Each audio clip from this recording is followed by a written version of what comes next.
위로를 통해 구원을 이루시는 하나님. 따라해 볼까요? 위로를 통해 구원을 이루시는 하나님입니다. 여러분 성경을 보면 우리가 사실은 예수님 십자가를 지시고 부활하시고 하는 모든 일들이 구원이라는 셀베이션이라는 그 주제를 향해서 가는 거잖아요. 우리 구원하기 위해서 하나님이 일하신 거잖아요. 사실 다 모든 것이. 그런데 사실은 성경에 보면은 구원과 이 위로는 굉장히 밀접한 관계가 있다는 걸 우리가 알 수가 있어요. 그래서 오늘 이 위로라는 말씀의 은혜를 간구하는 마음으로 주님 앞에 나아갈 때에 하나님께서 이제 구원을 향하여 우리로 하여금 나아가게 만드시는 관점이 있다고 생각합니다. 그래서 성도는 구원을 체험하기 전에 먼저 위로를 체험하거든요. 그렇게 나아가는 거죠. 인간의 운명을 보면 여러분 그렇잖아요. 죄로 인해서 하나님과 분리가 됐고 그리고 그 죄의 결과는 죽음이죠. 그러니까 인간의 모든 건 사실 지금 다 무너지게 되어 있는 것이죠.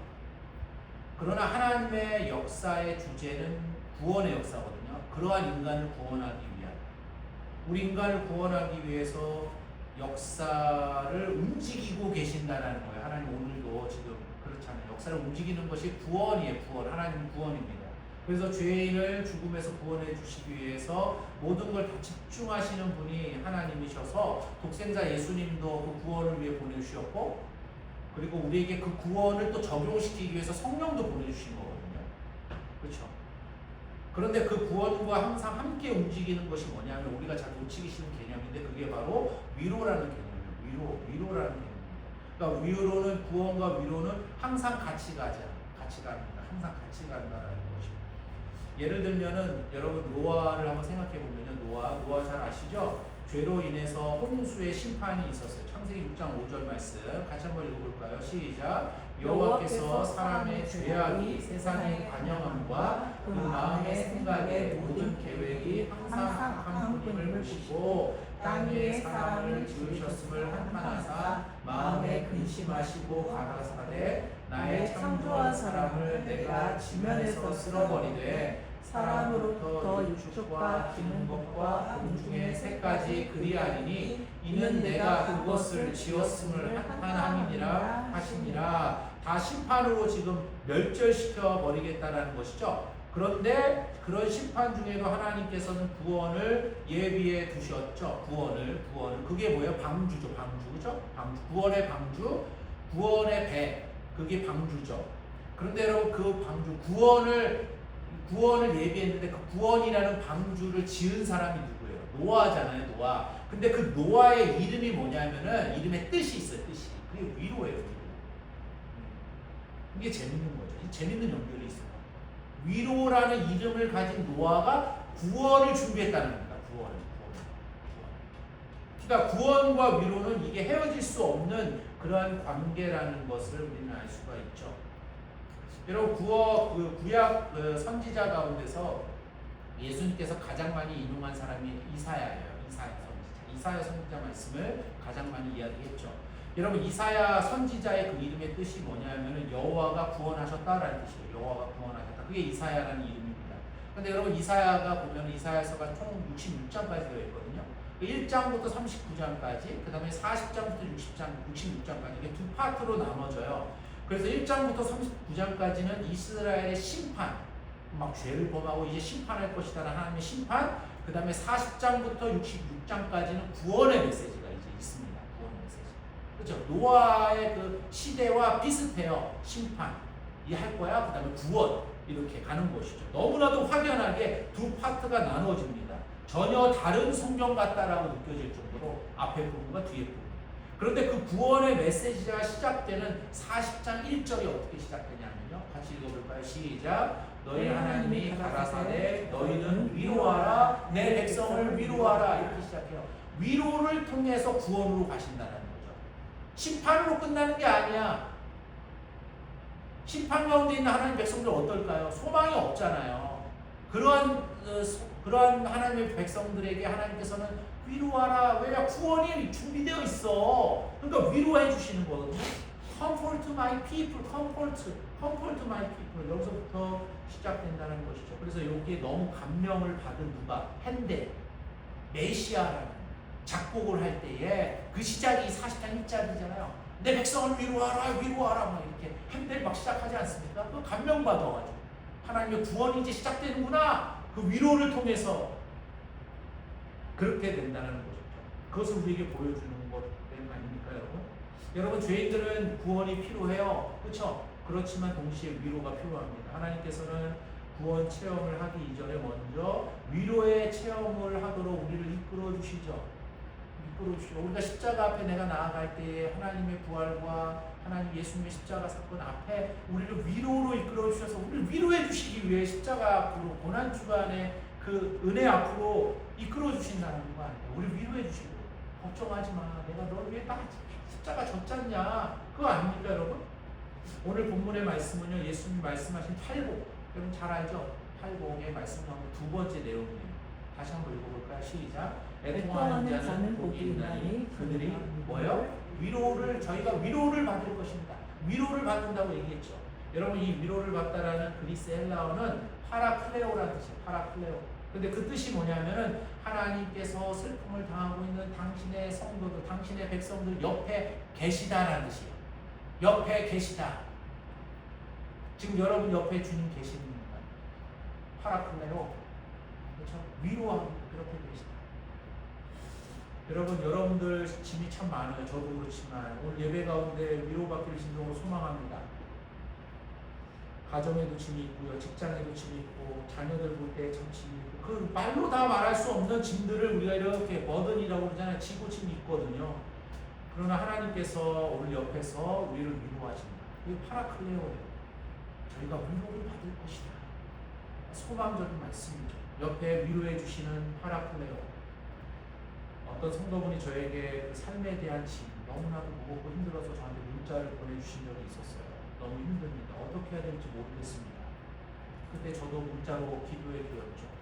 하나님이 옆에 계셔서 함께 도와주실 겁니다. 하나님 옆에 계셔요. 여러분, 정말 그런 분의 위로가 필요하지 않겠습니까? 내가 피할 길도 없고 감당해야 되는데 몸은 으스러지는 것 같고 너무 힘도 들고 이거 어떻게 해야 되나. 그럴 때 정말 하나님께서 옆에 파라클레오 위로해 주신다라는 거 아닙니까? 위로해 주신다. 위로의 영으로. 예수님께서는 예수님의 영이 성령을 설명하실 때도 요한복음 14장 16절에 말씀하셨어요. 보혜사 이렇게 설명하셨죠. 같이 읽어볼까요? 내가 아버지께 구하겠으니 그가 또 다른 보혜사를 너희에게 주사 영원토록 너희와 함께 있게 하시니. 성령의 별명이죠. 홀리 스피릿. 성령의 닉네임이 보혜사예요. 보혜사 많이 들어봤죠. 근데 그 보혜사가 헬라어로 원어로 파라클레토스입니다. 아까 파라클레오라고 그랬잖아요. 파라클레토스예요. 즉 위로자라는 거예요. 위로자. 성령도 위로자예요. 위로자. 구원을 이루시고 컴포터죠. 컴포터. 위로해 주시는 분. 그래서 여러분, 성령이 임재하면 성령 체험을 하죠. 성령이 임재하면 성령 체험합니다. 성령 체험이 뭐예요, 도대체? 성령 체험이 말아요, 뭐 제가 설명하기도 뭐하지만 그런 겁니까? 성령 체험이? 성령 체험의 첫 번째 단계는 더 확실합니다. 위로예요, 위로. 성령이 임재하잖아요. 그 성령을 체험하면 위로가 있어요. 위로가 이렇게 마음을 만져주시는 위로가 있습니다. 따뜻함. 성령 왜요? 컴포터이기 때문에 성령님은 보혜사예요. 그렇죠? 위로의 체험을 하게 하신다는 것이죠. 우리의 삶의 아픔들을 다 위로해 주시고 격려해 주시는 힘을 주신다는 겁니다. 그래서 교회를 여러분 성령 공동체라고 이야기하는데 다르게 말하면 위로 공동체, 위로 공동체. 성령은 위로와 똑같은 단어 써도 상관없습니다. 외롭고 답답하고 안타깝고 두려운 사람들이 예배와 성도와의 교제를 통해 이런 예배를 통해 만남을 통해 뭐예요? 결국은 위로를 얻는 위로 주시기를 원하시는 거예요. 성령께서는 다시 일어설 수 있는 힘을 받게 되는 것이죠. 그런 의미에서 하나님께서 부어주시는 그런 큰 위로를 누릴 수 있는 이번 이제 부활주 2020년 부활주를 향해 나아갈 때에 그 위로가 처음 저와 여러분의 삶 가운데 있기를 간절히 소망합니다. 위로, 내 백성을 위로하라. 여러분을 위로해 주실 거예요. 하나님께서 소망을 갖도록 걱정하지 마. 위로해 주시는 하나님, 구원을 향해서 나아가는 위해서. 그런데 여러분, 문제는 뭐죠? 우리가 위로라는 단어를 생각할 때 선입견이 있어. 선입견. 뭐가 있어요? 위로는 해결책이 아니다. 그런 느낌과 인상을 좀 받죠. 그렇죠? 위로하면 뭐 현실이 바뀝니까? 상황은 그대로인데 말만 그냥 좋은 말만 하려고 그냥 괜찮아 말만 뭐 이런 생각 같잖아요. 위로한다고 그러면. 그래서 위로는 마음을 그냥 다독거려 주는 거지 별로 변화되는 것이 없어. 그래서 뭐 위로받는 것을 좀 부정적으로 생각하면 참 무기력한 그런 거. 그게 위로 같기도 하고 무의미하고 약하고 불쌍하고 한심하고 어떤 때는 위로한다는 게 아무것도 아닌 것 같아. 그렇게 느낌을 받을 때도 있다라는 거예요. 이런 선입견을 우리가 가지고 있죠. 저도 그래요. 여러분 목사들이 목회를 하다 보면 위로를 해줘야 되잖아요. 그런데 어쩔 때는 위로한다는 것 사실 자체가 참 무력하게 느껴질 때가 있어요. 저 자신도 이렇게 찾아가서 위로해주고 특별히 어떨 때요? 누가 크게 교통사고를 나서 병원에 누워있을 때 아니면 갑자기 암 말기래 그러니까 가서 위로해줘야 되겠어. 위로는 그렇죠? 가족 중에 누가 갑자기 돌아가셨다라는 소식을 들어 그 형편 속에 찾아갑니다. 찾아가서 막 그분들 손도 잡아주고 기도도 해주고 위로해주겠다 싶어서 막 성경 말씀 막 읽어드리기도 하고 어쩔 때는 뭐 설교를 해야 될 때도 있어야 되고 그러나 실제로 제가 할 수 있는 것은 아무것도 없다라는 그런 마음에 그냥 안타까움만 있을 때가 참 느껴질 때가 있다라는 거예요. 저는 제가 볼 때 위로를 해준다는데 아무것도 할 게 없어. 해줄 게 없는 거예요. 말만. 그렇게 느껴질 수 저도 있다라는 거 아닙니까? 물론 마음으로는 빨리 회복했으면 좋겠다. 마음이 좀 다시 바뀌었으면 좋겠다. 삶이 변화됐으면 좋겠다라는 마음은 있지만 너무 무력함을 느끼죠. 말만 하니까. 위로가 나는 이렇게 나무로 능력이 없나. 스스로 무력하다. 어떤 한계 같은 느낌을 참 받을 때가 있다라는 게 그래요. 그래서 어떤 사람들은 너무 큰 고통을 받으면요. 위로받기를 거절해. 그렇죠? 그런 말 좀 하지 말라고. 그런 말 하지 않아요? 그렇죠? 룻기에 보면요. 룻기에도 나오미와 그 룻, 그렇죠? 시어머니와 그 며느리 아닙니까? 나오미와 룻이 고향으로 다시 돌아와요. 그런데 돌아왔을 때 다 망해서 돌아오거든요. 다 망해서. 그때에 그 베들레헴에 살고 있던 여자들이 저 나오미 아니야? 이렇게 말해요. 근데 나오미라는 뜻이 원래 기쁨이라는 뜻입니다. 기쁨. 그런데 룻기 1장 20절에 보면은 나오미가 위로받기를 거절해요. 너무 고통스러우니까. 같이 읽어볼까요? 시작. 나오미가 그들에게 이르되 나를 나오미라 칭하지 말고 마라라 칭하라. 이는 전능자가 나를 심히 괴롭게 하셨음이니라. 나오미는 기쁨이 나한테 기쁨이라고 말하지만 나 너무 괴로워 지금. 그거잖아요. 그렇죠? 위로를 해다 나를 자꾸 기쁨이라는 이름 부르지만 나는 괴로움이야. 내 삶은 괴로움이고 내 인생이 괴로움이야. 위로해주지만 나 더 힘들어. 그 위로가 무슨 소용이 있니? 필요 없어. 그런 거 아닙니까? 그렇죠? 근데 왜 그렇죠? 왜 그래요? 여러분 사실 사람의 위로이기 때문에 그렇죠. 사람의 위로. 여러분 우리가 이런 선입견을 버려야 되는 이유가 뭐냐 하면은 사람의 위로는 한계가 있어요. 사람의 위로는 제한적이에요. 제한적. 그러나 여러분 하나님의 위로는 다르다. 하나님의 위로는 다르다. 여러분 믿습니까? 하나님의 위로는 다르다라는 거예요. 하나님의 위로는 전혀 다르다라는 거죠. 여러분 나오미가 이제 룻이 저런 어떤 괴로움과 그런 상황이 있을 때 룻이 보아스라는 어떤 새로운 남자를 만나잖아요. 그 보아스를 통해 하나님의 위로를 받거든요. 그런 건 마찬가지로 하나님께서 그 나오미 막 지금 괴로운 나오미를 그 문제를 해결해 주시거든요. 그래서 위로해 주시거든요. 룻과 보아스가 결혼하고요. 그리고 결혼한 다음에 아들을 낳는데 오벳이라는 아들을 낳아요. 그 오벳을 통해서 나오미의 모든 괴로움과 슬픔이 사라지고 정말 나오미의 이름과 같은 그 기쁨을 경험하게 되는 일이 이제 룻기 4장 15절에 보면 나오거든요. 그래서 나오미가 이렇게 고백하죠. 내 생명의 회복자이며 그러니까 오벳을 낳았을 때에 그 오벳을 통해서 내 생명의 회복자, 내 노년의 봉양자, 내 삶의 모든 것이 다 해결되고 이제는 내 인생이 역전되었다. 그런 거를 나오미가 나중에 이제 고백하죠. 그러니까 하나님의 위로는 결코 무력하지, 인간의 위로와 같지 않다는 거. 하나님의 위로는 감상적이지 않고 하나님의 위로는 강력한 힘이 있다는 것입니다. 삶의 내용이 달라지고요. 살리는 힘이 있는 것이 바로 하나님의 위로다라는 것입니다. 그래서 여러분 인간의 위로는요. 사실은 위로라기보다는 동정에 가까운 거예요. 심파티라고 해요. 동정은 뭐죠? 안타까운 마음은 있지만 힘이 없어. 그러나 하나님의 위로는 진짜 컴포트예요. 컴포트는 컴은 뭐예요? 컴은 함께하다는 뜻이에요. 그렇죠? 함께하다. 폴트는 뭐죠? 힘이죠. 힘. 그러니까 힘이 함께하는 진짜 그 컴포트. 그게 하나님의 위로인 것 같습니다. 말로만 위로하는 게 아니죠. 하나님 말로만 힘으로 폴트잖아요. 힘이 함께하는 도울 수 있는 능력의 하나님이시다. 하나님 위로는 그래서 삶이 변화가 된다라는 것입니다. 그래서 여러분 하나님이 위로해 주신다, 우리를 위로해 주신다 그러면은 정말 어떤 변화와 실제적인 기적 같은 일들 또는 알 수 없는 우리가 예상하지 못하는 그런 일들이 우리 삶 속에 나타난다라는 것입니다. 여러분 신약의 복음서에 보면 신약 복음서에 보면은 예수님께서 예수님께서 기적을 행하시는 일들이 많이 나오죠, 그렇죠? 그런데 반드시 기적이 나올 때가 있어요. 그게 뭐냐면 예수님이 불쌍히 여기다라는 표현. 예수님이 누구를 보고 불쌍히 여기다라는 표현을 하면 반드시 그 뒤에 기적이 나타나요. 이게 15번 나오는데 15번 100% 다 기적이 나타나요. 예를 들면요, 마태복음 14장 14절에 보면요, 같이 읽어볼까요? 시작. 예수께서 나오사 큰 무리를 보시고 불쌍히 여기사 그 중에 있는 영혼을 고쳐주시니라. 여기서 이 불쌍히 여기사라는 헬라어가 스프랑크 니조마이라는 단어입니다. 스프랑크 니조마이. 불쌍히 여기사. 이게 뭐가 잘 해야되죠? 여기 보이시죠? 불쌍히 여기사. 그게 스프랑크 니조마인데 이 단어가 나오면 그 뒤에는 반드시 기적이 나와요. 마태복음 15장 32절에도요. 같이 읽어볼까요? 시작. 예수께서 제자들을 불러 가라사대 내가 우리를 불쌍히 여기노라. 저희가 나와 함께 있으니 이미 사흘임에 먹을 것이 없도다. 길에서 기진을 가하여 굶겨 보내지 못하겠다. 내가 저들을 보니 너무 불쌍하구나. 스프랑크니조마이. 그런 후에 오병이어의 기적이 나타나요. 여러분 예수님이 불쌍히 여기시면 기적이 나타나요.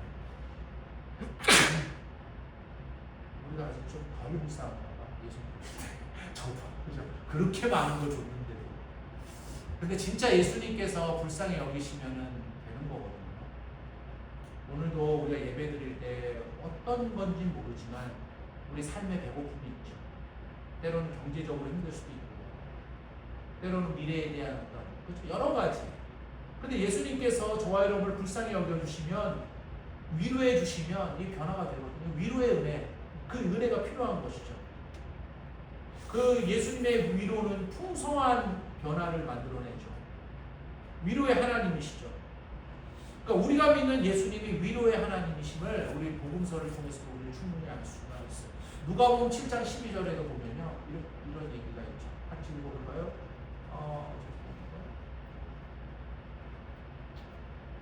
이전에 제가 하나 읽어드릴게요. 성문에 가까이 오실 때에 사람들이 한 죽은 자를 메고 나오니 이는 그 어미의 독자요 어미는 과부라. 그 성에 많은 사람도 그와 함께 나오거늘.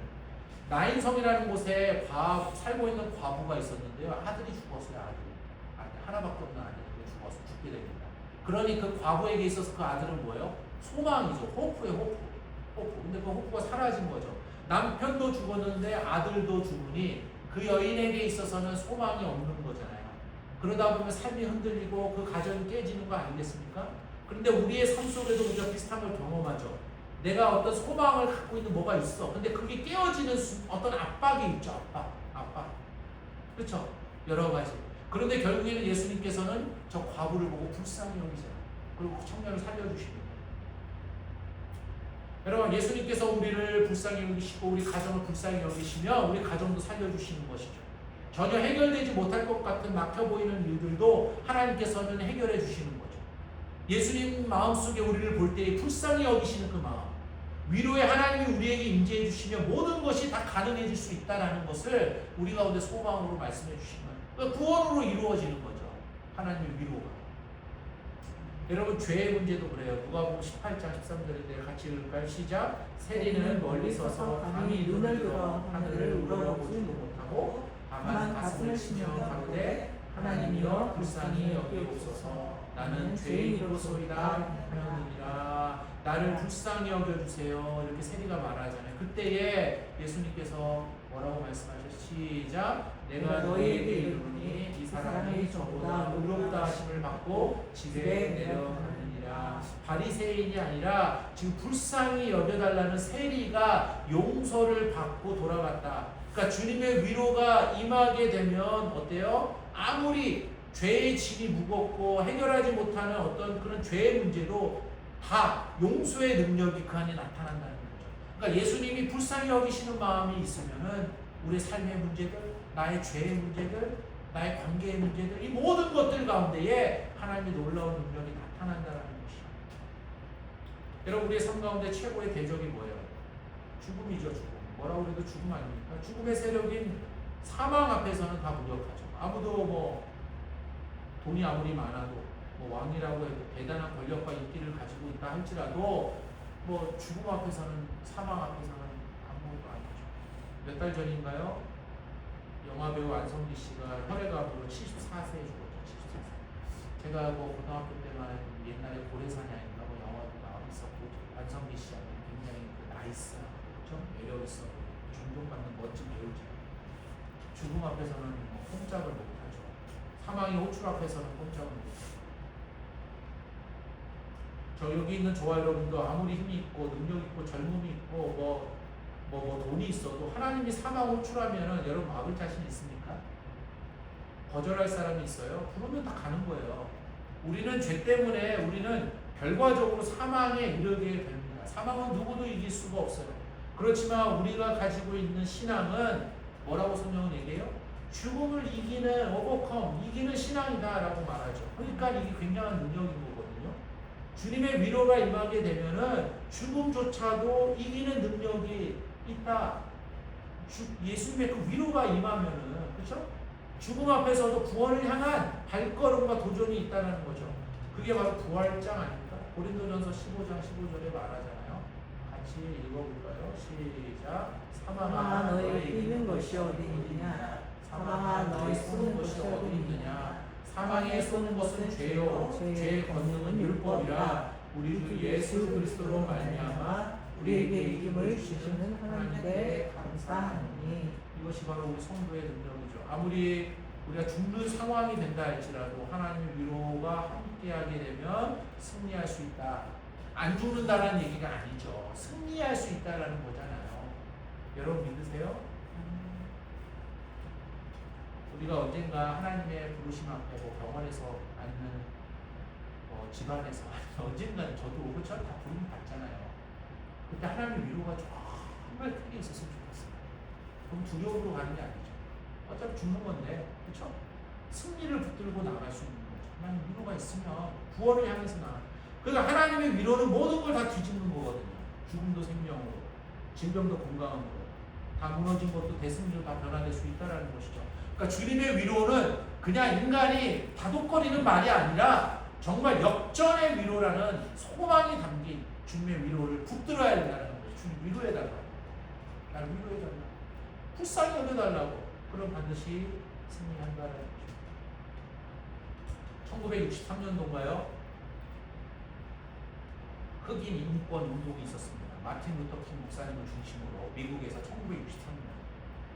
여러분 근데 사실 이 운동이 그렇게 오래된 운동이 아니에요. 옛날 얘기가 아니라 60년밖에 안 됐습니다. 60년. 그러니까 사실 그때만 해도 흑인은 인간 대접 받지 못하던 시대였어요. 60년 전만 해도.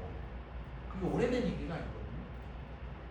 그래서 그때는 사실 싸움을 해봐야 이길 수 없는 싸움같이 보였었겠죠. 그런데 마틴 루터 킹 목사님의 그 믿음, 말씀, 예수 그리스도의 힘, 사실 그 신앙에서 나온 거 아닙니까? 노예 운동, 그 싸우고 흑인 인권 운동 이런 것들이 사실은. 그런데 그런 걸로 결국에 승리했죠. 그런데 그 당시에 그 가수 중에 존 바에즈라는 이 여자 가수가 있었어요. 존 바에즈. 1941년생이에요. 그러니까 사실 1963년에 흑인 인권 운동을 할 때는 22살밖에 안 된 아주 젊은 아역분 여자 가수였죠. 근데 이분이 불렀던 노래의 힘이 사실은 그 인권 운동을 성공하는데 굉장히 이끌었다라고 말할 정도로 그런 노래죠. We shall overcome, we shall overcome, we shall overcome someday. Deep in my heart, I do believe we shall overcome someday. 이거예요. We shall overcome. 정말 무지하게 이 노래를 많이 불렀다는 사람들이 모여서 이 인권을 할 때 손에 손잡고 함께 우리 승리할 수 있다. We shall overcome. 서로 위로하고 아무것도 없을 때 이러한 일들이 일어날 때 믿음 하나 붙들고 하나님의 위로 붙들고 우리는 결국 승리한다. 언제? 몰라. 그러나 썸데이라고 해요. 썸데이, 그렇죠? 언젠가 하나님이 함께하기 때문에 승리할 것이다. 우리도 우리 인생 가운데에 이런 노래, 우리는 찬양이겠죠. 찬양일 수 있겠죠. 그렇죠? 저는 노래도 뭐 찬양처럼 우리가 주님 생각을 부를 수 있어요. I do believe, we shall overcome, someday. 하나님 위로가 있으면 승리한다라는 것이죠. 여러분 필립 얀시 아시죠? 필립 얀시가 쓴 책 중에 내 안에 하나님이 없다라는 책 제목 같지 않은 책이 있어요. 내 안에 하나님이 없다. 그런데 이 책 안에 보면 내용 중에 그 넬슨 만델라 그 대통령 이야기가 나옵니다. 여러분 잘 아시죠? 남아프리카 공화국의 대통령이었지만 감옥에 몇 년 이분이 살았어요? 30년을 넘게 살았던 사람입니다. 근데 대통령이 됐죠. 근데 그분이 이런 얘기를 해요. 그 안에 있을 때, 감옥 안에 있을 때에 절망 속에 있는 죄수들을 지켜준 유일한 것은 함께 노래 부르는 것이었다. 함께. 미셸오고. 우리들은 그래도 감옥 속에 있지도 않잖아요. 아무리 큰 어려움과 난관이 있다 할지라도 우리가 함께 찬양하면 이길 수 있다 생각합니다. 여러분. 하나님의 위로가 어떻게 우리 가운데 있을 수 있느냐라는, 어떻게 하나님의 위로가 있을 수, 지금 내 삶 속에서, 그렇죠? 저희 가정도 예전에 참 가정 예배를 드렸었거든요. 매일. 요즘 잘 못 드려요. 근데 만약에 가정이 함께 모여서 찬양을 부를 수 있다. 정말 그 같이 정말 뜨거운 주님 사랑하는 마음 찬양을 부를 수 있다면 얼마나 이게 강력할까라는 생각을 다시 좀 해봅니다. 같이 찬양할 때 내가 믿고 또 의지하면 내 모든 형편 잘하는 주님 돌보아 주실 것을 나는 확실히 아네. 막 이런 찬양들을 같이 부를 수 있다면 이게 얼마나 큰 위로와 능력이 될까. 여러분 우리가 작지만 주일마다 함께 모여 함께 찬양할 때에 얼마나 큰 위로의 하나님이 역사하는지 모르죠. 그게 힘이고 그게 능력이라는 거죠. 저 여러분도 주님의 위로로 말미암아 여러분 어떤 삶의 난관이라 할지라도 승리를 이끌어낼 수 있는 그런 기적의 영광을 맛보는 믿음의 종들 되시기를 간절히 바라요. 여러분 그러면 이렇게 하나님의 위로가 임해야 되겠는데, 하나님의 위로가 있으면 100% 승리하는데 이러한 위로가 임하는 지름길이 뭐냐?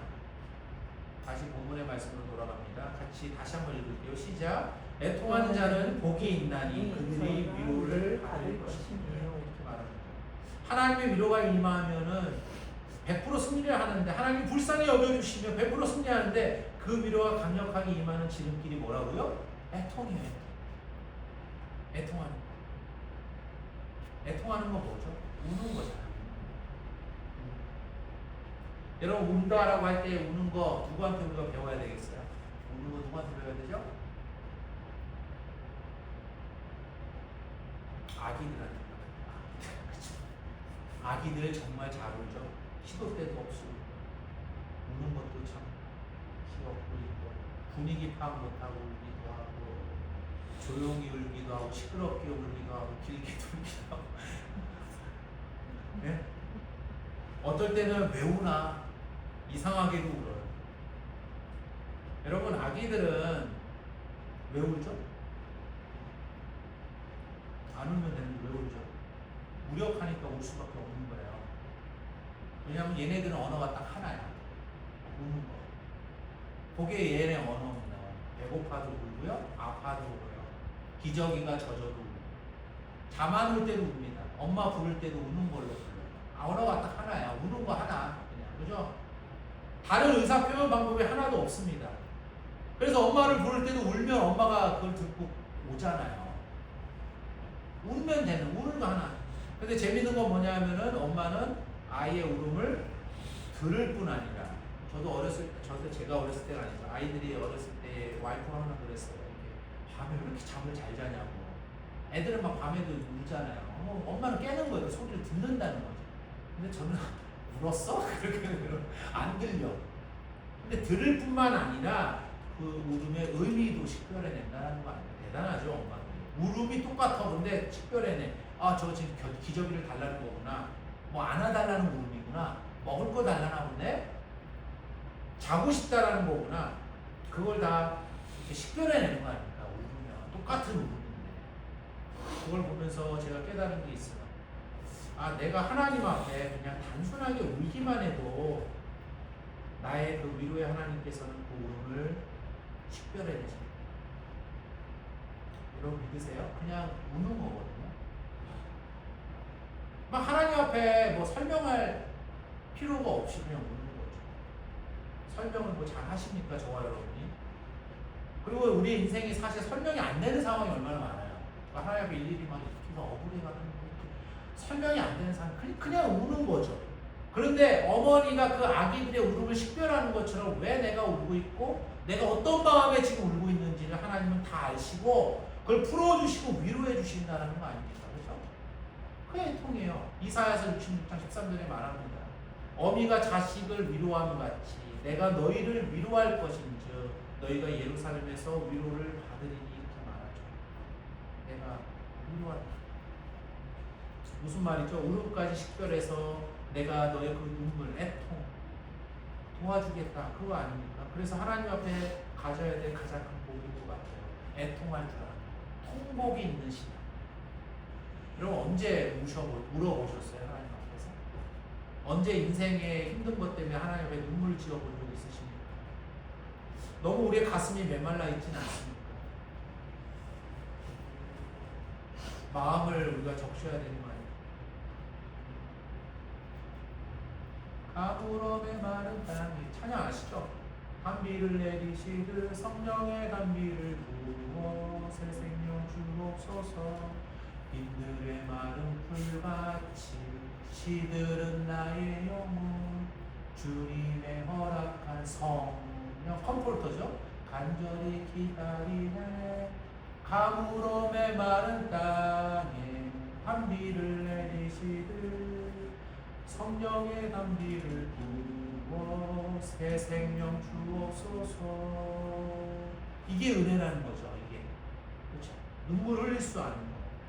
여러분 하나님 앞에 애통할 때 심령 가운데 단비를 부어주십니다. 메말라 있는. 여러분 사막에는 비가 없습니다. 사막에 비가 내리지 않아요. 그거는 땅을 사막이라고 해요. 사막은 생명이 자라지 못하죠. 비가 없어서 물이 없어서 애통함이 없으면 생명이 자라지 않죠. 월킹 하나님의 역사가 있지 않죠. 그런데 사막도 보면 가끔마다 어때요? 찔끔찔끔 내리는 비가 있어요. 그럴 때는 뭐가 자라요? 자라긴 자라. 근데 뭐가 자라죠? 선인장 가시가 자라요. 그래서 그 가시 가지고 이곳저곳 다니는 사람도 찌르기나 하고.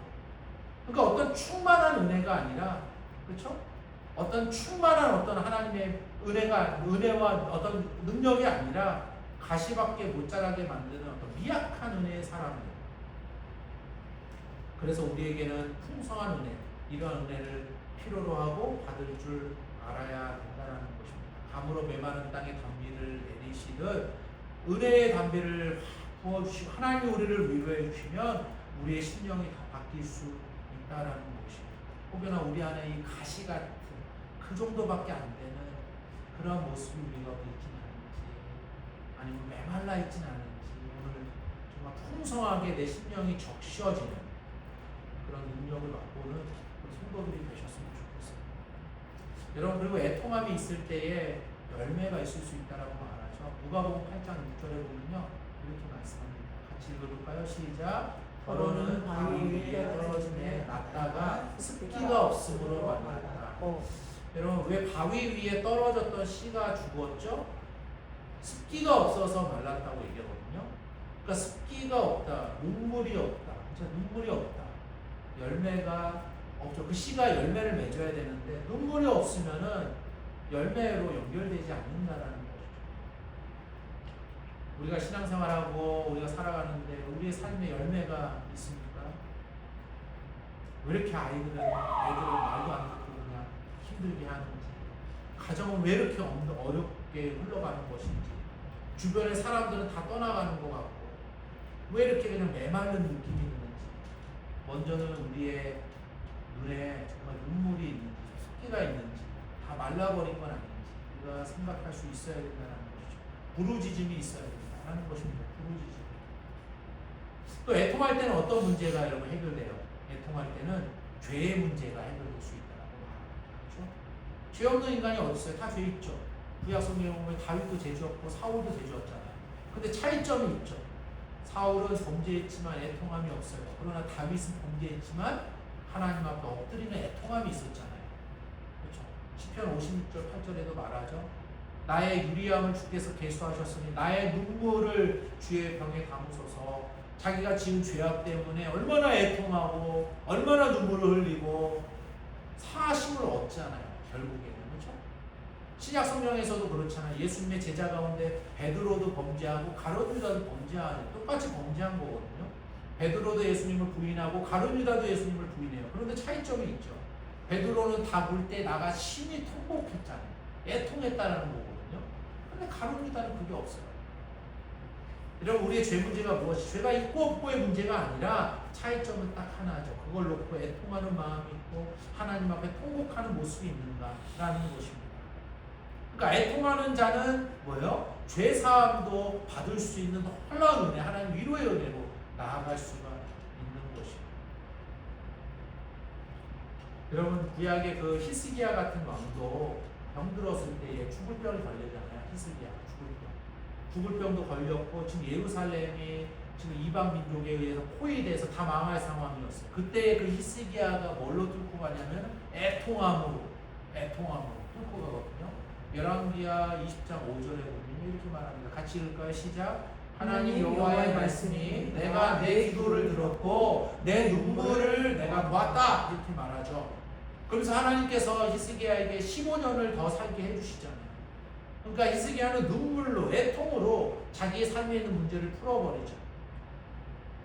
우리도 저와 여러분도 부활주의를 향해 나아갈 때에 정말 눈물로 우리 삶에 있는 메말라 있는 모든 삶의 문제, 가정의 문제부터 시작해서 눈물로 남편, 아내, 자녀들 다 눈물로 다 살려낼 수 있는, 눈물 흘릴 수 있는 저와 여러분이 되셨으면 좋겠어요. 예수님도 누가복음에 말씀하셨죠. 시작. 예수께서 돌이켜 그들을 향하여 가라사대 예루살렘의 딸들아 나를 위하여 울지 말고 너희와 너희 자녀를 위하여 울라. 예수님 말씀하셨죠. 여러분, 어거스틴 잘 아시죠? 탕자 어거스틴이 탕자로 살다가 돌아왔던 이유를 암브로스 주교가 그랬잖아요. 그 엄마 모니카에 뭐라고요? 눈물의 자식은 망하지 않는다. 그러니까 그 엄마 모니카가 얼마나 탕자로 살던 그 어거스틴을 위해서 눈물로 얼마나 울면서 그를 위해 기도했어요. 그러니까 망하지 않는다. 눈물로 살려낸다는 거 아닙니까? 저는 말씀 준비하면서 저 목사도 마찬가지로 생각해요. 눈물의 목사는 성도들을 망하게 만들지 않는다. 저뿐만이 아니라 우리 커넥션 교회에는 정말 눈물의 강수가 흘러나는 그런 귀한 은혜가 있기를 간절히 소망합니다. 사실 우리 힘이 없거든요. 저도 그래요. 어린아이에게 배워야 될 것 같아요. 우는 법. 더 많이. 그러니까 기도할 때마다 하나님 앞에서 눈물이 막 쏟아질 수 있는 은혜가 있으면 좋겠다. 여러분, 우리의 삶을 항상 패배하고 넘어지고 깨집니다. 그래서 승리가 필요하고 그 승리는 하나님 위로를 통하여서 승리가 임하는데 그 위로가 누구에게 임하냐? 애통하는 자에게 임한다. 애통하는 자에게. 이 애통을 통해서 하나님의 위로가 우리 삶 속에 넘쳐나는 은총의 역사가 있기를 소망합니다. 그래서 하나님의 위로로 우리 삶이 역전되는 십자가의 능력이 나타나는 저와 여러분의 이번 한 주의 삶, 그리고 앞으로 이제 고난주일과 부활주일을 향해서 나아갈 수 있는 저와 여러분 삶이 되시기를 예수님의 이름으로 축원합니다.